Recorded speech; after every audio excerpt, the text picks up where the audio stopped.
Welcome to Quack Quack Honk Designs Tarts Up a Bear. So, if a bear makes an apple tart in a forest, nobody's around to taste it, does it taste sweet?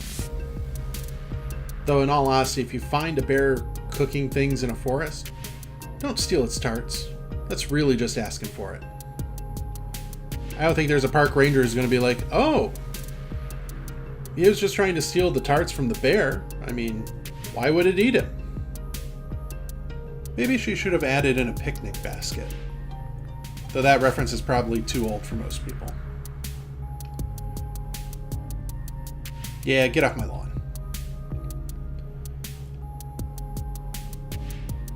So I'm definitely wondering how long it takes to actually draw an apple. In real time, this was about 10 minutes. I'm starting to think that she's mistaken and that I pay by the hour. Definitely don't pay artists by the hour. It'd be a total waste of time. I mean, look how long it's going to take her to draw in these tiny little edges.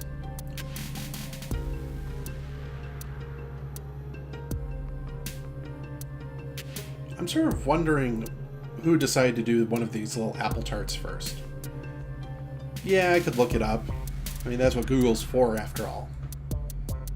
But then again, I could just as easily get the response back from Google that says it was SpongeBob SquarePants. Because, you know, people have fun with search engine results. I have to admit, these look pretty awesome for like some super special occasion, like a wedding, an engagement. But can you imagine if you spent all the time making little roses out of apples, baking them to perfection? Somebody went, oh yeah, that was pretty good. I think you'd probably have justifiable cause to beat them over the head with a pan. Not like kill them, I mean, it's baking. It's not like there are 10 tiers of these things. Though really, since they're about one-person things, I wonder how many you'd have to make for a reasonable-sized party. I mean, certainly nobody can have two. There are very few people in this world you might like enough to make two of these for. Certainly nobody gets to do any early sampling of those. It's not like, oh, I'm just going to slide through the kitchen, grab one of these. They'll never miss it. Yeah, you didn't make a dozen extra. I mean, if you're going to make extra tarts for yourself, you're not going to take the trouble to make them look like a rose. And looking at that bear, those tarts probably smell pretty good.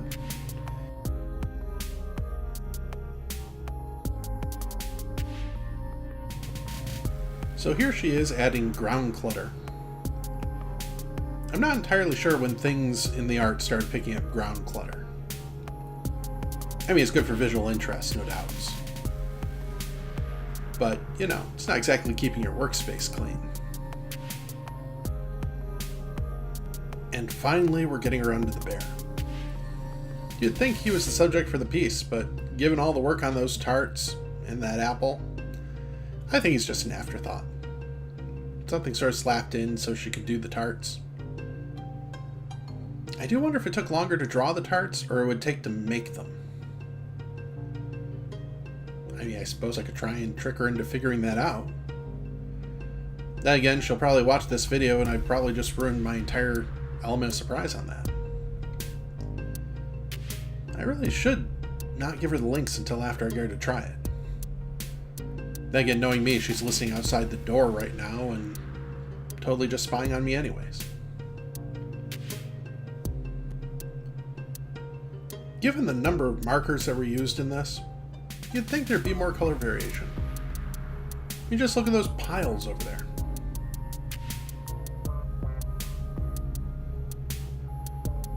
And once again, no blue.